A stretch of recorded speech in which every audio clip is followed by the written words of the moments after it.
Before anyone freaks out, these are gorse bushes, an invasive species that the council is currently trying to eradicate. What's up guys, my name is Chris from Vo-Gus Prospect. If you're new to the channel, a big warm welcome, and if you're an old mouldy hat like this one, welcome back. Today I'm going to take you into some dense Australian bush to do some high banking.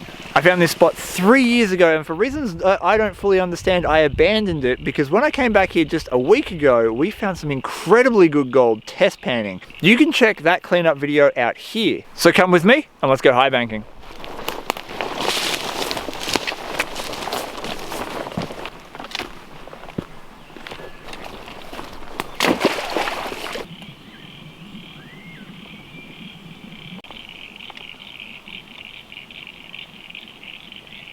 We are currently at the very edge of some workings that happened here in the mid-1800s. This edge of the working butts hard up against a natural hill that can't be touched because of some infrastructure. On this edge, I hypothesize there's a little bit of original ground, and I theorize that this is what this is. It's really hard packed, it's like cement. And furthermore, the gold is rich all through it. We're getting pickers, coarse bits of gold, fine gold all mixed together, and that is usually quite rare.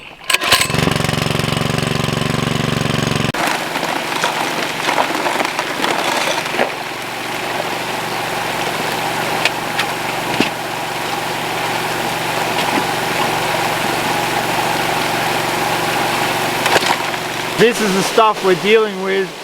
It's mixed with bedrock, decayed bedrock, clay, silt, and it changes colour from orange to dark grey, and there's gold in all of it. It's unreal stuff. This is the only place I've ever found it.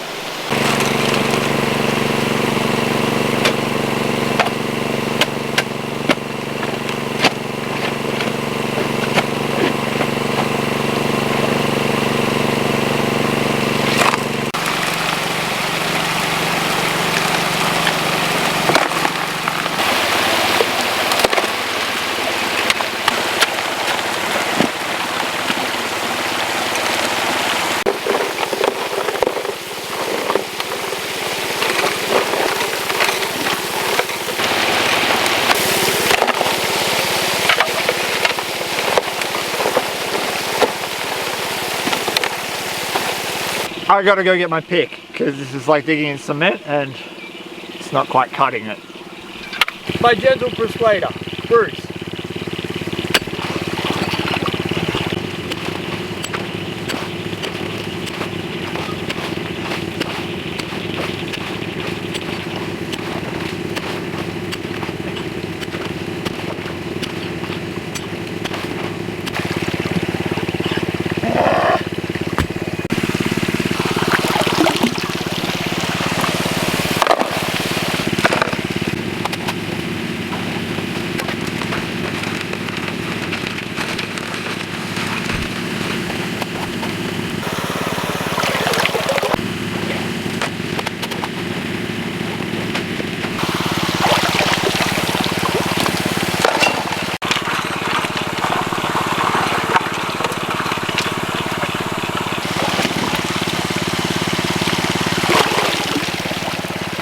This just came up on the shovel. It's a piece of fractured bedrock, which means we're getting closer, hopefully, to the bottom.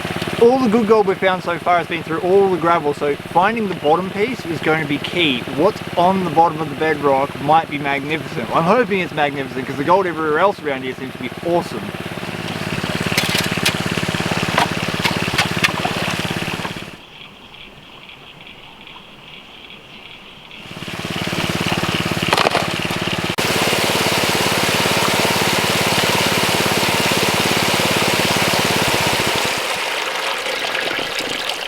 Just stopped to have a look in the box and I realized that I was running the sluice too steep. I tried to hit 9 degrees, I was probably up around 14. I've dropped it back a little bit. Luckily the gold here is coarse, so hopefully we haven't done too much damage. Run about 30 shovels, so we're just going to pick some more and then keep shoveling in. Well, we've got heaps of black sand, a little bit of ironstone.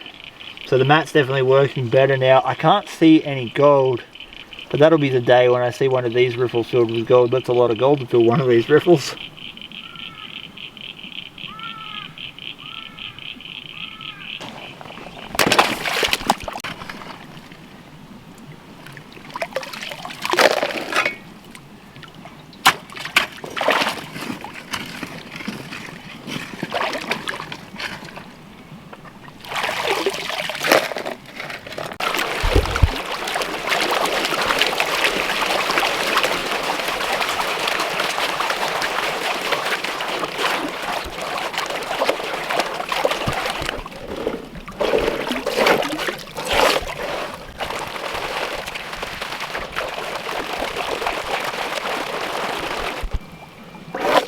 Alright, I'm still getting used to this potato pan with the nipple at the bottom, but we thought we'd do a test pan, and it is sporadic. The gold is all through it, but some layers are richer than others and so on and so forth, so it's good to check and just sort of see what this particular layer is holding.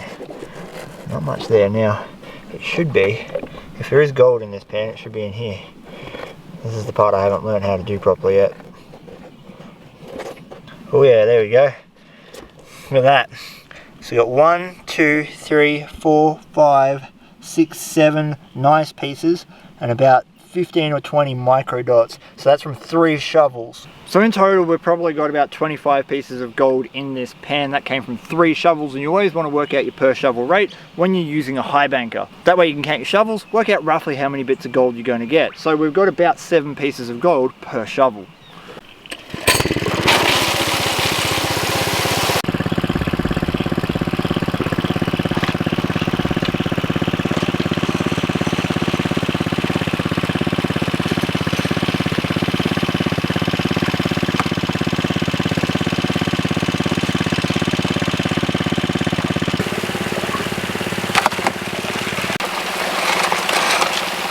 Everyone wants to be a gold miner until it's time to do gold mining stuff.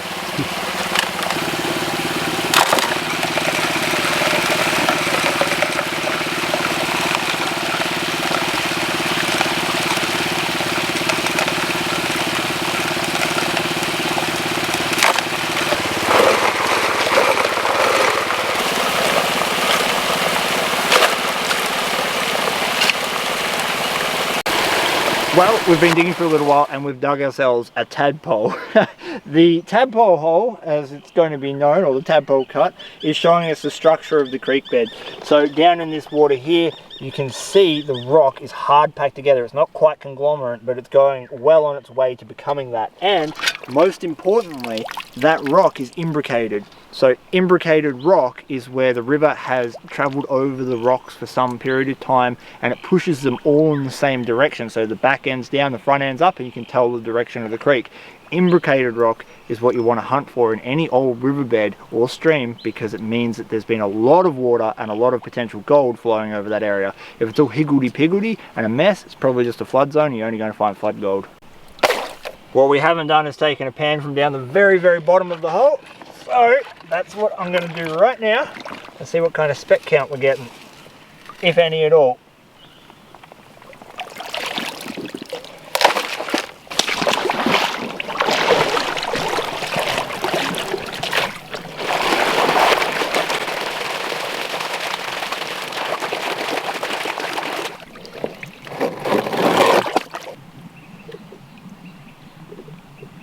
Alright, we do have gold, but it is fine.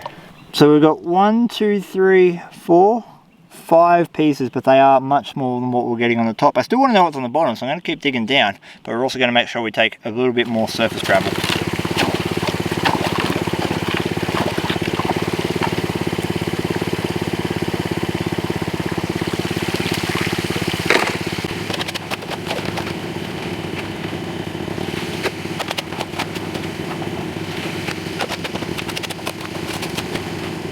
Just ran out of petrol, so I'm going to take a short break, but this is just turning into be a ridiculous hole. Every test pan we do has gold in it, and every one shovel test pan has a minimum of around 10 pieces.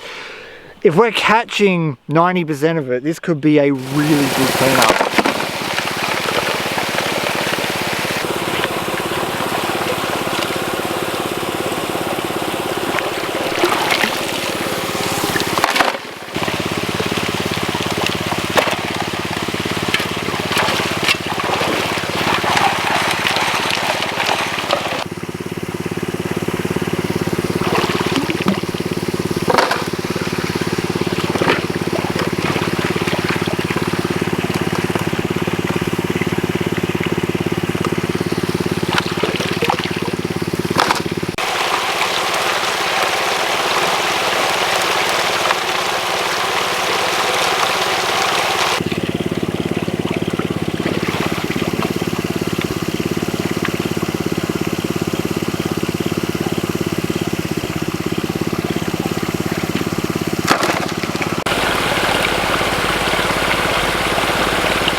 going to be close to bedrock because we keep pulling up these sharp, broken pieces of bedrock, but it just keeps going down. The more you go down, the more of this you pull out mixed with river gravel, which lends itself to the idea that I think this might still be a piece of original untouched ground, because this stuff shouldn't be mixed all through your gravel and still be sharp. So, mystery?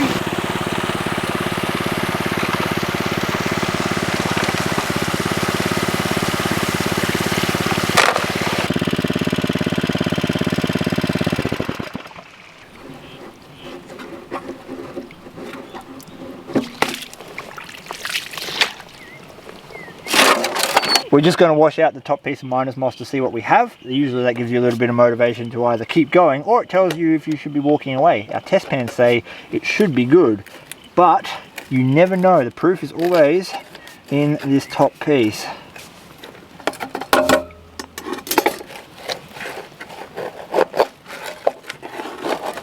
And this is what the top piece of moss looks like. I can't see anything sticking its head out, but it does look like there's a fair amount of iron in it.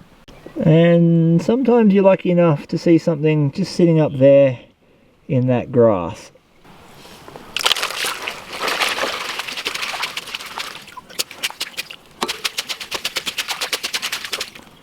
That's pretty good. I can't see any big chunkies hiding in the stuff that's left. The pan is heavy though, holy. There's a bit of weight in that tiny amount of... Oh, look, that's the back edge. I haven't washed any dirt off yet. What? Okay. Slowly is the key to this. Slowly. We're not going to be able to fully clean it up. If we're getting pixie's ears there, just the front. I'm scared as how much gold might be in this, because every time I remove some I see more gold.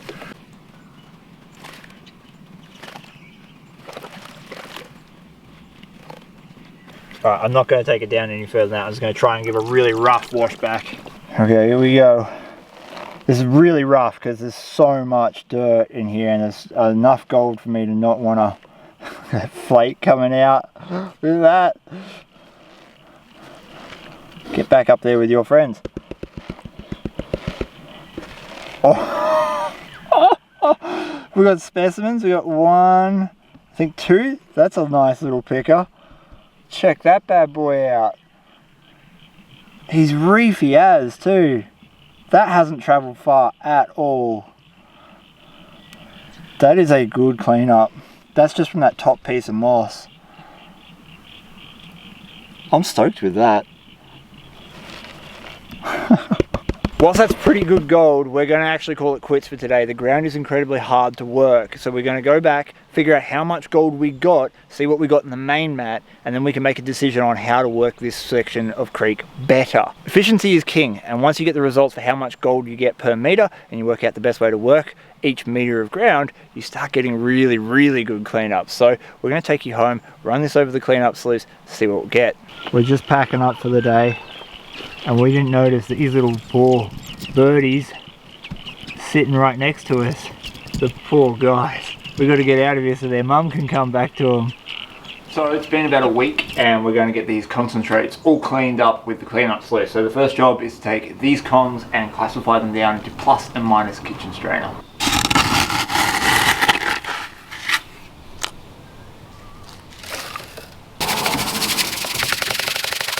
We know there's coarse chunky gold in this stuff, so this is where we'll find our pickers and our nuggets and specimens and whatnot. So we're going to actually pan this separately at the end.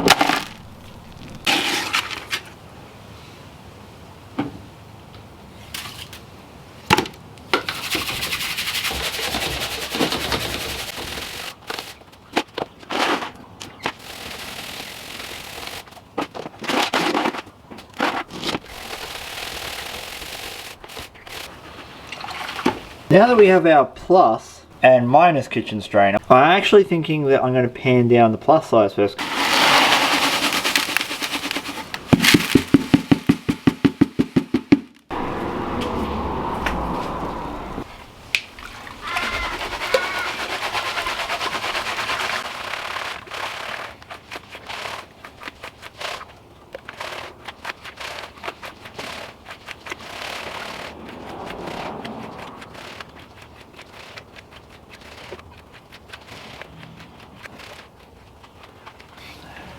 I don't really want to take it down any further than that, so we're just going to peel it back and see what we have. Nice short sharp tap at the top. We're going to keep an eye out for specimens, and hopefully there'll be something nice in here. I can see a fair amount of fine gold that's probably been washed off. Got a shotgun pellet? No huge bits. So we've got a shotgun pellet and some really fine gold. So the fine gold's probably washed off like the mud and stuff that sticks to these when you classify down. But we didn't get any pickers by the looks of it. Or at least no big one. Oh, actually, wow, okay, I missed that. How did I miss that? Woo! That's a nice sized flake. That's a real nice sized flake. Let's put you up the top where you belong. Well, I might just double check and go through this again to make sure, but otherwise we'll snuff bottle this up. So I just went through this a second time because panning through the camera is a lot harder than panning with just your own eyeballs, and I found this really nice picker up here. This piece of gold is extremely rough. Have a look at that. And the colour indicates, to me at least, that the piece of ore that shed this only did so in the very, very near vicinity.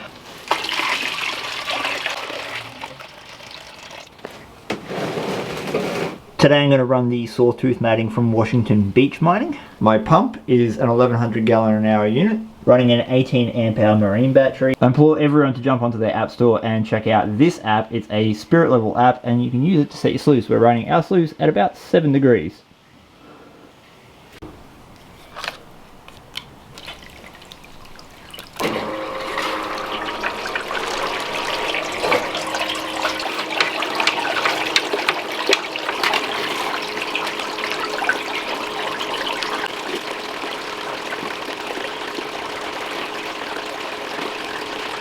This stage just has to be done one spoonful at a time. Take your time and probably run your dirt twice to make sure you get most of the gold out of your concentrates. Nice fat line of gold starting to form just in the first couple of riffles, but we are getting a lot of migration down the mat. Now migration is the reason that we classify, and it is the reason we remove magnetics, and is the reason why we try and give the sluice every single opportunity to catch the gold before it travels down the sluice run too far. Because I'm getting gold migrating down the whole mat and I've already done all the reduction stages, it probably means that the gold is rough. Gold with shape about it, especially if it's thin or small, will tend to catch the water and sort of sailboat down a sluice.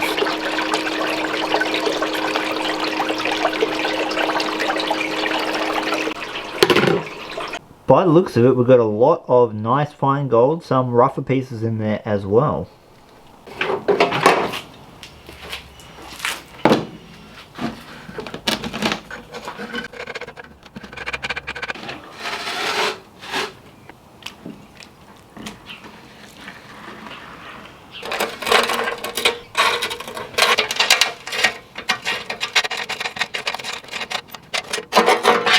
Alright, with a little bit of luck, we'll start seeing some really nice colour come out in this part of the pay dirt. There's hardly any black sand. This dirt's so different to anything I've ever really mined before.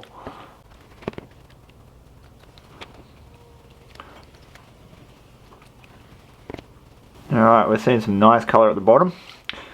Let's flip it back and see what gold we got. Oh yeah. We got gold all through that. This is going to be a real rough reveal before I clean it up properly. With my cleanup pan, look at that! That is an amazing show. I only ran about half a meter's worth of dirt. The soil was that hard we really couldn't push quantity through, hence why I think we're going to go back with a crowbar and smash the ground up. That'll be a lot easier than using the pick and continually splashing myself with it. Right before we weigh the gold that I got high banking, I wanted to let you know about my brand new competition that I have running. I'm giving away 2 panning kits, one XP Batea pan and one XP Premium panning kit. These kits are really cool and they come with everything that you need to start panning. They're worth over $110 each. The competition is completely free to enter and is available to anyone in the world. The link to enter that competition is in the description below, but for now, let's get that gold on the scales. This is the gold I found high banking that hard pack next to a Clash Guitars pick and a packet of Fisherman's Friend for a bit of scale. I put this gold under a macro lens to have a look at it because it was so unusual. And whilst most of the pieces are water worn, there are a few extremely rough, reefy pieces. And lots of them have some shape about them. They have not been completely crushed flat by the creek yet. That could mean a few different things, but I'll explain that after we get it on the scales.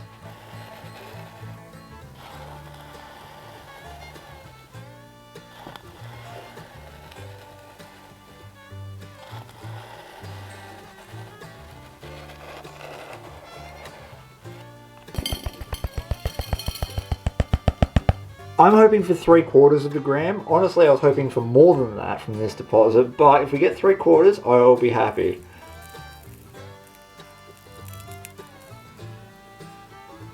.71, pretty close.